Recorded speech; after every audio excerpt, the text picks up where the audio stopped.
सात चक्र जो हमारे शरीर में है, क्या भक्त को इन पर कुछ ध्यान करने की आवश्यकता होती है? हमारे सब कुछ ध्यान का विषय गौर वरण सामल चरण रच मेहंदी के रंग, तीन तरुअन तर लुठत रहे रति जुत कोट अनंग। ये सत खट चक्र भेदन करना, ये सब ज्ञानियों का विषय, योगियों का विषय है। हम जिस मार्ग के पथिक हैं उस मार्ग से चलें। बहुत मतलब अगर हम बुद्धि को दौड़ाएंगे तो पार नहीं पाएंगे।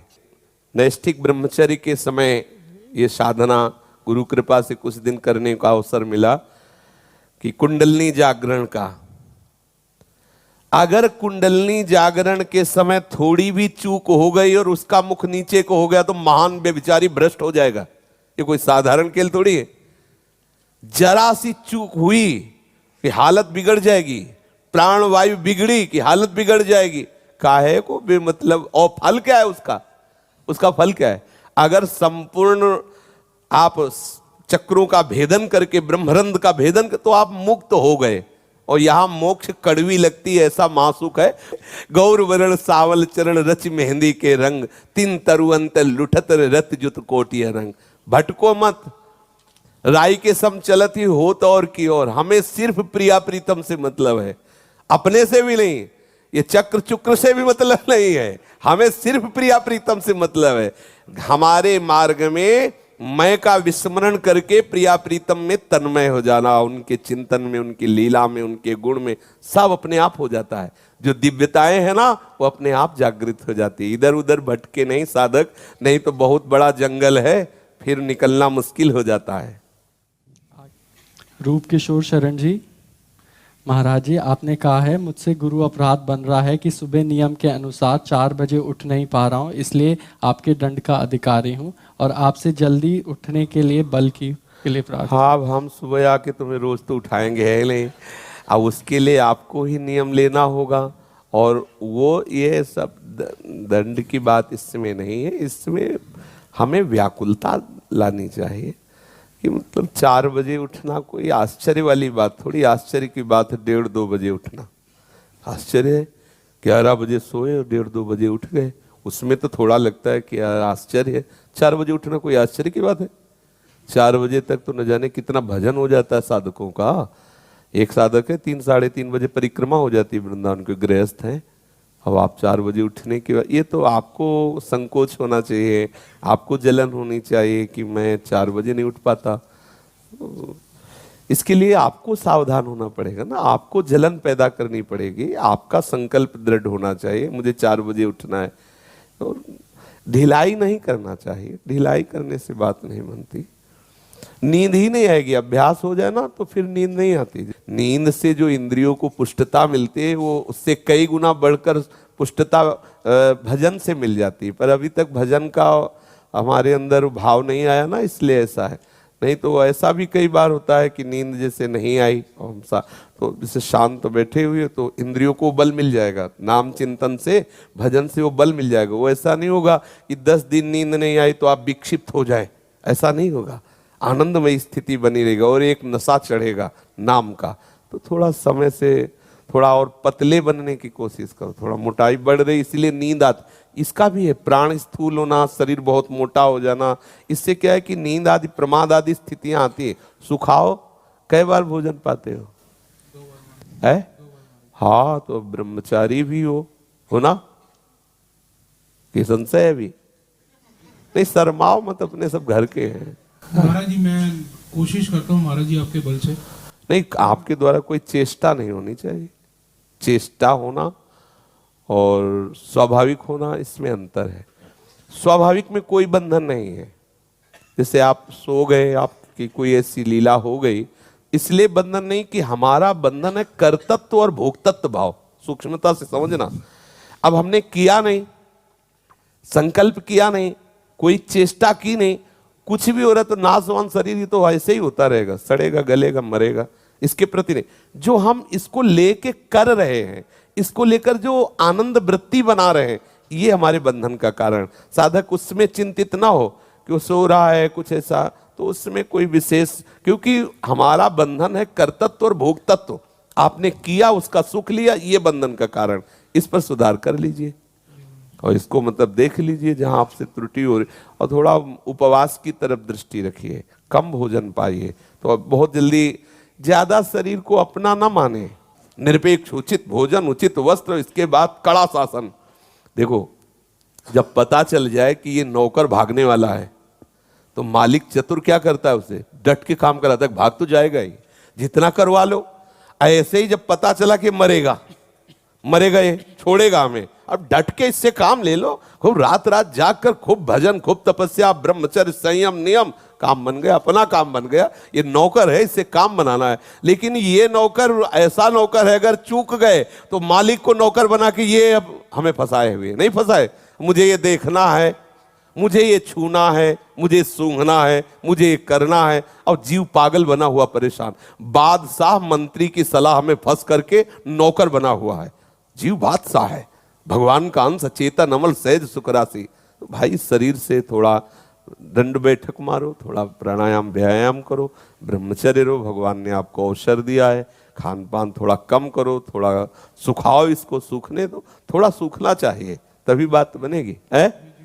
कोई रोग तो है नहीं, हाँ, तो बस उचित भोजन पाओ, ज्यादा मतलब घी डाल के मत पाओ, ऐसे थोड़ा रूखी सूखी दाल रोटी पाओ, भजन करो, प्रभु के गुण गाओ, ब्रह्मचर्य हो तो क्या परेशानी है। ब्रह्मचारी को ज्यादा पौष्टिक आहार पाना मतलब जहर है, नमक रोटी पाओ जिससे आपका और ब्रह्मचर्य ही महाबल है, सच्ची मानिए। शरीर बल भी और अध्यात्म बल भी दोनों ब्रह्मचर्य से पुष्ट होते हैं। ब्रह्मचर्य नष्ट होने पर अध्यात्म बल और शरीर बल दोनों नष्ट हो जाते हैं। देखो आप जिस दिन ब्रह्मचर्य आपका क्षीण हो, देखो आपका उत्साह नष्ट हो जाएगा साधन भजन में, और महीना 2 महीना 4 महीना आप ब्रह्मचर्य रह के देखो, आप में एक बिजली आ जाएगी, आसन में बैठने का, दौड़ने का, भागने का एक उत्साह जागृत हो। ब्रह्मचर्य बहुत अमृत है, पर संसारी जी इस बात को समझते नहीं हैं। बोले अगर सब ब्रह्मचारी रहेंगे तो फिर सृष्टि कैसे चलेगी, ऐसे ही मतलब सृष्टि इन्हीं से चल रही, ब्रह्मा के बाद दूसरे ब्रह्मा यही हैं, ऐसे नहीं। ब्रह्मचर्य रहो और सृष्टि संचालन के लिए आप सहवास करो, फिर देखो कैसे सृष्टि चलती है, कोई फर्क नहीं पड़ने वाला। आप ब्रह्मचर्य रहिए और समय पे आप देखिए तो आपकी संतान भी बलवान होगी और कोई फर्क आप में नहीं पड़ेगा। परिपक्व फसल है, अब यहाँ अभी गेहूं की बाली भी नहीं बन पाई है, और कैसे है वो भूसा भी नहीं सही हो पा रहा है। अगर फसल गेहूं की, वो किसान जानते हैं, गलेथ में आने के पहले ही काट दी जाए तो ना ठीक से भूसा होगा, दाने की तो बात ही नहीं।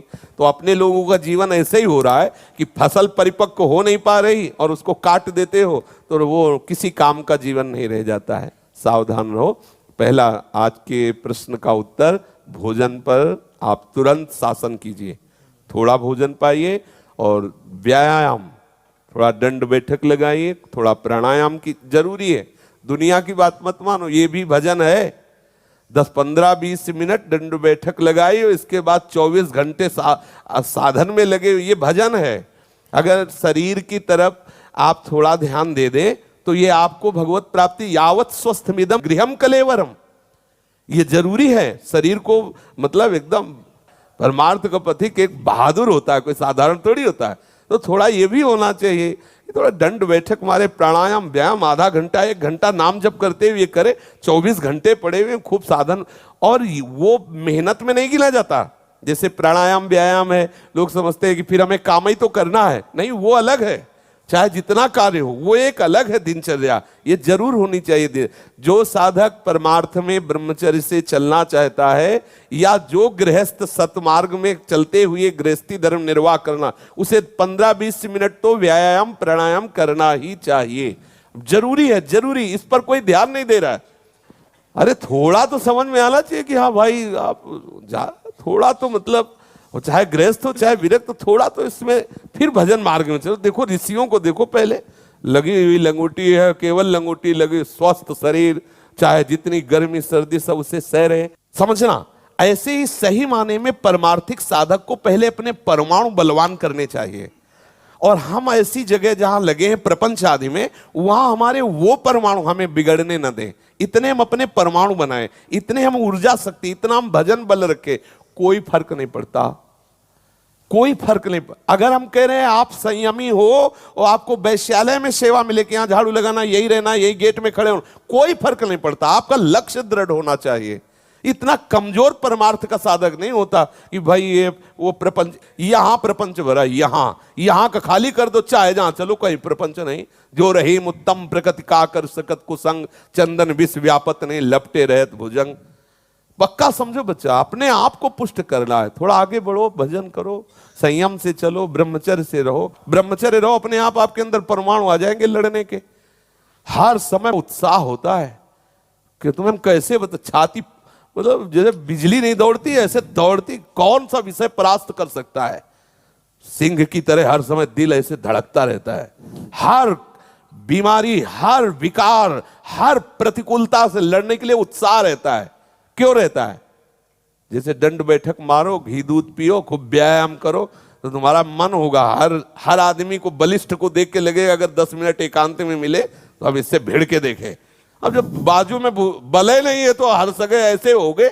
नाम बल बढ़ाओ, भजन बल बढ़ाओ, संयम बल बढ़ाओ, शेर की तरह पूरे संसार में घूमो, कोई छू नहीं सकता। हम कैसे बिल्ली बन रहे हैं? हमारा स्वामी सच्चिदानंद परम सामर्थ्यशाली भगवान और उसका बच्चा मैं, और रो रहे, चिल्ला रहे हैं, अशांत हो रहे हैं, परेशान हो रहे, अज्ञान के कारण। अपने स्वरूप की तरफ आइए, संयम। इस शरीर में इतना फंस गए, पूछो मत क्या दुर्दशा कर रहे हो आप अपनी, वही समझ में नहीं आया। आप अपनी दुर्दशा कर रहे हो। आपको शरीर मिला भगवत प्राप्ति के लिए, आप उसे धर्म विरुद्ध विषय भोग कर उसे नष्ट कर रहे हैं। आप परेशान, बोलो आपको क्या परेशानी है? और आप परेशान है? कोई परेशानी नहीं, परेशान, दिमाग की परेशान। देखो परेशान है, रात दिन कह रहा है हमारा मन हमको परेशान किए। अगर भजन करो तो घोर, हमें पता है कि आगे आगे क्या कदम आने वाले, लेकिन आनंद है। इसका जो दुर्गति होनी वो मुझे पता है, मुझे आनंद है उस विषय में। मेरे प्रभु के द्वारा दिया हुआ हर प्रसाद मुझे स्वीकार है, क्योंकि मुझे पता है कि मुझे कभी ये छू नहीं सकते, और इसे हम अब छूने लायक नहीं है कि इस गंदगी को छुएं। ये गंदगी है, अगर इसको छुओगे तो फंस जाओगे। दूरी बना के रखो इससे, और आप दूरी बनाना जान नहीं पाए इसीलिए परेशान है। समझ जाओ, बहुत बढ़िया अवसर है। जितने से काम चल रहा है, अगर काम चल रहा है तो डट के बैठ के भजन करो, अगर नहीं चल रहा तो 8 घंटे कोई नौकरी कर लो, उससे जो अर्थ मिले, माता पिता और शरीर की सेवा करो, खूब भजन, आनंदित रहो। भरोसा श्री आचार्य गुरुदेव इष्ट का, तो कोई ऐसा नहीं कि हमारा परमार्थ बिगड़ जाएगा। सावधानी पूर्वक चलो, इह पर लोग सकल सुख पावत मेरी सो भैया कृष्ण गुण संचु। ठीक है, डायरी में लिखो आज के प्रवचन। मुझे कम भोजन करना है, रोज 20 मिनट व्यायाम करना है, मुझे ब्रह्मचर्य खंडन करने वाली कोई चेष्टा नहीं करनी है, मुझे हर समय नाम जप करना है, नौकरी करते हुए भी भगवत विस्मरण नहीं होने देना। अभी महात्मा बन जाओगे। महात्मा का मतलब केवल वेश से नहीं है, महात्मा का मतलब हृदय से है।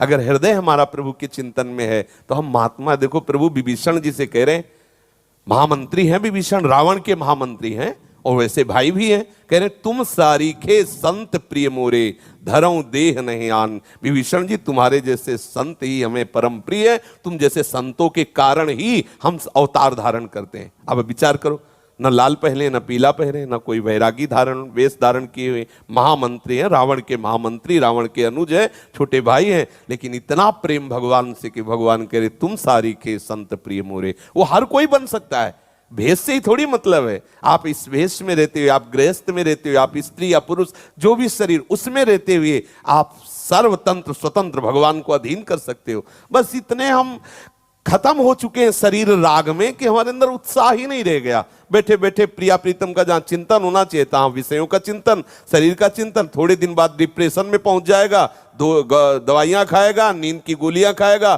थोड़ी देर बाद वो काम करना बंद कर देंगी, मरणासन तक पहुंच गया जीव। दुर्दशा यही तो हो रही। डायरी में लिखो, वैसे ही चलो जैसे कह रहे। 2 महीने में आपका चैप्टर बदल जाएगा। 2 महीने ठीक से ब्रह्मचर्य रहिए और ठीक से साधन की, तो आपको देखिए प्रसन्नता की लहर आने लगेगी। जब हम सतमार्ग में चलते हैं तो भगवत विधान से आनंद आने लगता है, और जब हम धर्म विरुद्ध चलते हैं तो चाहे जितने ज्ञान बघारो अंदर जलोगे, क्योंकि वो विधाता ऐसा विधान रचेगा कि आप फंसे रहोगे। आप बेमतलब अपने आप से जलोगे, दूसरा कोई जलाने वाला नहीं। और अगर अपने आप में आनंदित हो तो पूरा विश्व निंदा करे, पूरा विश्व खिलाफ हो, पूरा विश्व उसका विरोधी हो, कुछ नहीं बिगड़ने वाला। विश्वपति है हिरण्यकश्यप, 5 वर्ष का बालक प्रहलाद, क्या बिगाड़ लिया? विश्वपति है, कोई त्रिभुवन में नहीं कि उसके सामने खड़ा हो सके। हिरण्यकश्यप अगर कोई खड़ा हो सकता है तो सिर्फ हरि, किसी की ताकत नहीं सामने। 5 वर्ष के बालक से भयभीत हो गया, सोचने लगा कि ये मरेगा कैसे, मुझे लगता है मेरी मृत्यु यही बनेगा। ये देखो भगवान नाम का प्रताप। हम लोग किसके सेवक हैं, विचार कर। हमारे पास इतना बड़ा बल है नाम, हम उसको तो भूले हुए हैं। इतना बड़ा बल है भगवत आश्रय, हम उसको भूले हुए हैं। अरे सिंह की तरह दहाड़ कोई तुझे छू नहीं सकता। सीम की चाप सके को तासु, बड़ रखवार रमापति जासु। छाती तान के चल अंदर से भगवत स्मरण में मगन। ये हमारी दुर्दशा क्यों हो रही है? भगवत विमुख होने के कारण। भगवत सन्मुखता में कैसे तुम्हें बताएं? ये थोड़ी कि हम आज तुम्हारे सामने बोल रहे हैं। 13 वर्ष के थे तब से निकले, सिंगई की तरह रहे। कभी ऐसा नहीं हो कि बाबूजी भूखा हूं, कभी नहीं, जिंदगी में नहीं, कभी ऐसे नहीं। हर समय नजर बिल्कुल के जिसके बल पर, उसी के बल से आज कह रहा हूं, तुम उसी के बल से बलवान हो सकते हो। अभी इसी क्षण केवल भरोसा कर लो। क्या दिक्कत करनी इतना? वो चिल्ला के कह रहे योगक्षेमम वहाम्यहम्, भरोसा नहीं हो रहा। वो कह रहे तेषाम् अहम् समुद्धर्ता मृत्यु संसार सागरात्, भरोसा नहीं हो रहा। वो कह रहे नामे भक्ता प्रणश्यति, भरोसा नहीं हो रहा। क्यों नहीं हो रहा? आप अपने को प्रभु का नहीं मान रहे हो, प्रभु को अपना नहीं मान रहे हो। अब ये तो सुधारना आपको पड़ेगा। ना सुधारो तो खेल है, आउट हो जाओ उधर माया के पक्ष में। फिर तो काम क्रोध लोभ मोह मद मत्सर ये सब पिटाई करेंगे उधर।